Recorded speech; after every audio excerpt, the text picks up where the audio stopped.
SwoleBenji here. Today we are doing a healer build. Now this is an all-in focus healer build that will never run out of mana, that will have the most cooldown reduction possible in the entire game, so that you can spam heals. You will be able to fully heal entire groups of players very quickly, and the healing scales insanely in this game. You're going to heal, like one cast will fully heal most of your party and most of your tank's HP. So let's get into it. So obviously you're going to put everything into focus, all 190 points that you get in the game, dump them all into focus. It's that simple. All right, next slide. So this is your spec. Now this is Light's Embrace, Divine Embrace, and Sacred Ground. Now I know a lot of people really like Beacon, and I know they like Orb of Protection. Here's the thing. Your tank, if built properly and played properly, will not need Orb of Protection at all. Orb of Protection is a huge chunk and waste of points. You don't need Beacon because it's basically a tickle. Once you have these abilities and these perks that I'm going to show you on the next slides, it completely outclasses Beacon, Orb of Protection, and even Splash of Light, though Splash of Light is actually really good for PvP. Alright, so here's how it works. You take this first skill right here. This makes your light and heavy attacks completely free. Then you take Sacred Ground, you max that out. You can get these two if you want, if you're doing dungeons. Otherwise, you definitely want to put 1 point into Light's Embrace, and then come over here, get two passives, get Divine Embrace. And you don't need this passive, which will give your tank 25 stamina, or whichever target you decide to heal with, which you really should only use this ability on your tank anyway. And then you just fill out the rest of the tree here on the left. You get the ultimate here. And most of these passives just are either cooldown reduction based, or they are percent healing increases. Alright, and that's pretty much it. This one here, this little armor icon, what it does is when you deal a heavy attack on a mob, you'll get Fortify. And then this one here, when you have a buff on you, you will have 10% more healing. So they synergize. That's why we went this route. Alright, so you can pause the video if you want to take a look at the spec here. Otherwise, I'm moving on. Okay, so this is the gear. Alright, and you're going to go all focus on your gear, so 30 focus on your weapon, 25 focus on your armor pieces. So here's how it works. You're going to be using a pristine diamond to get 15% more healing. You're going to use blessed for 28% more healing. You're going to use refreshing move because every attack that you do is going to reduce your cooldowns. Siphoning blow, every 28 seconds, you basically fully heal your mana, okay? You're going to be chunking enemies really hard. A light attack is going to do like 2,000 to 4,000 damage, okay? Heavy attacks are like really, really hard hitting. You're like a glass cannon healer. You will be doing tons of damage, okay? So you're gonna get these three perks. It's actually a lot easier to craft this weapon than other weapons I've covered on the channel because of the percentage chance to roll the perks and the focus. 30% chance to roll 30 focus on a healing item. That's really nice. For your armor, obviously focus again. You're going to have one of these perks for refreshing. They do not stack, so only get one on your armor pieces. And that just reduces your cooldowns by 2.8%. It doesn't sound like much, but it is absolutely necessary. You're also going to use Carnelian Gems, because not only are you going to hit really hard, you're basically an off DPS that's the main healer. And you stack 8 of these, which is going to give you 80% less threat. If you wanted to stack it to 100, you can, and you will absolutely never pull aggro.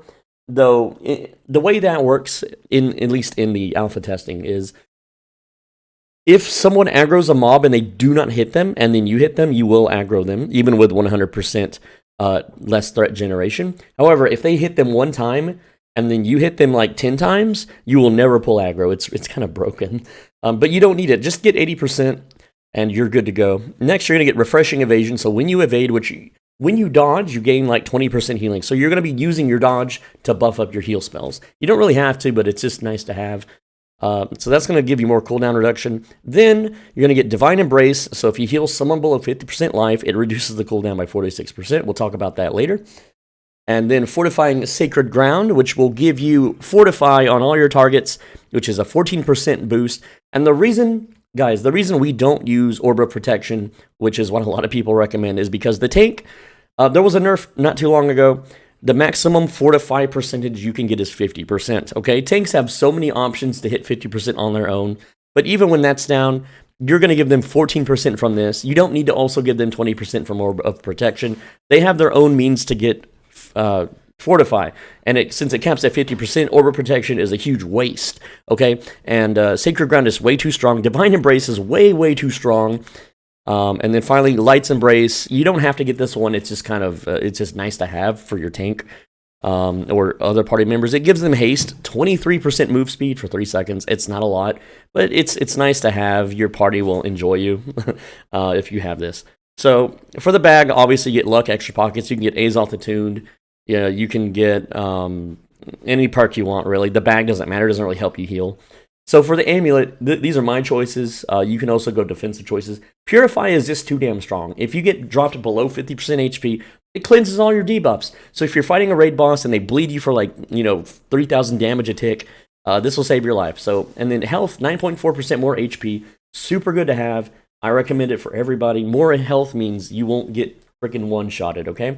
Mana recovery, so if you hit below 50% HP, you will recover 95 mana. And we'll talk more about how much mana you'll have later. So this recovers a ton of mana.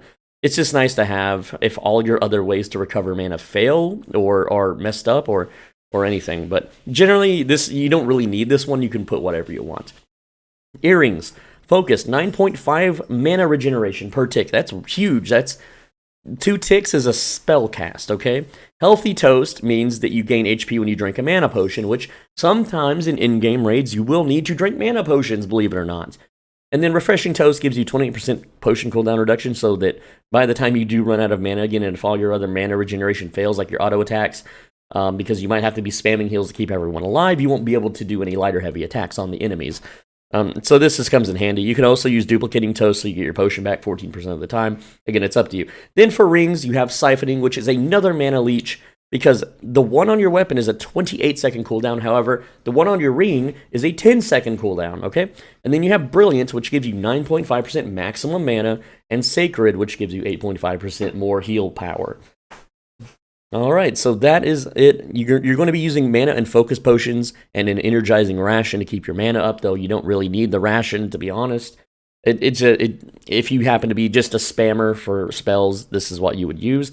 I personally spam spells. I believe that the tank, you should always keep them topped off because they do have a passive where they get a ton of reduced damage when they are at maximum HP, so you should always be fully healing them all the time. Like, the second someone takes like 10% damage of their life, I'm healing them. And with this build, you will be able to spam spells and never run out of mana. So here's the stats, right? You will have 445 focus with a very basic food buff. I didn't include the legendary food buff. I don't know why anyone would spend tons of, I almost said silver, coins to buy a legendary fish for a 40, like you get 20 more focus. Whoop-de-frickin' do. That's 20% more healing because focus scales at a 1-to-1 ratio.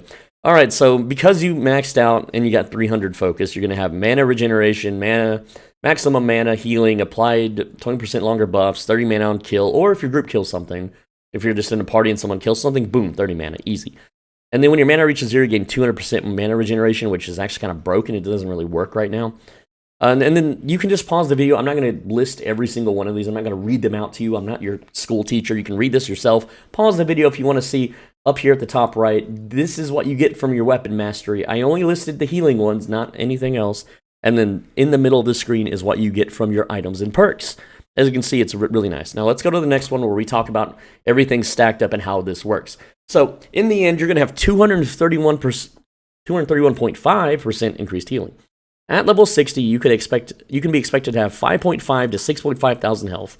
You will have 131 mana, 10% which will regenerate all the time, which is 13.1, which is almost a full cast. You will instantly fill your mana bar with a light attack every 10 or 28 seconds. Let's see, you have 210% mana regen if you hit 0 mana. You have a total of 21.55% cooldown reduction. And every time you use a light attack, you'll get 5% more if you hit an enemy. Now, your Divine Embrace will have a 67.55% cooldown reduction, okay, which is a 1.9 second cooldown, okay? It's super powerful, and you have 80% reduced threat. Now, if you need to cleanse your allies, you just use a heavy attack on them, okay? And your free heal, if they're just very slightly injured, you just use your light attack on them. That's a 20% heal. Now, I don't know how much it will heal with this build, okay? There's no way anyone's going to be able to like fill out this complete build for possibly the first year of the game, unless you get insanely lucky with craft. But a 540 gear score player will be able to heal with their light attack for 800 damage, or I'm sorry, 800 healing. That's how much they're going to heal you for, okay? And you just go pew, pew, pew, and like, it's really easy to heal people in this game, guys. It's too easy, actually.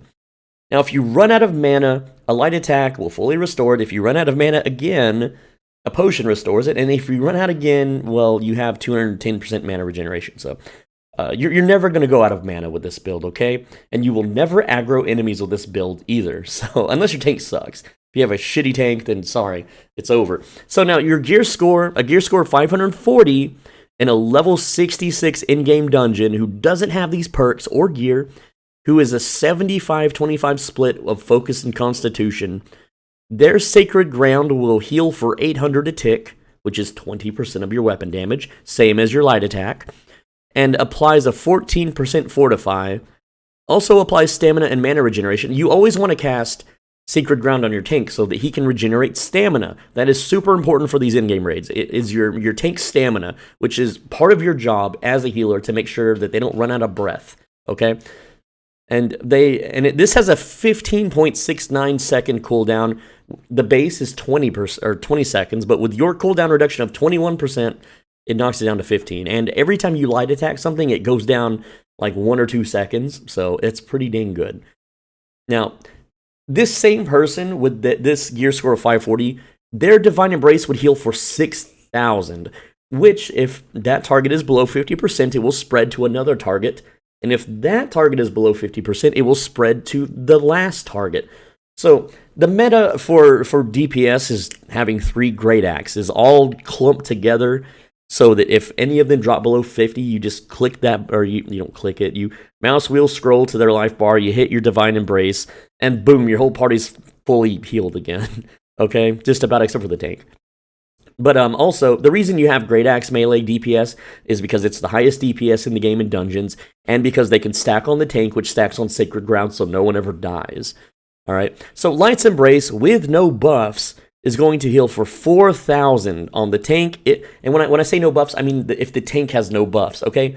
But your average in-game raid PvE dungeon tank Chad is going to have 7 buffs on him, okay?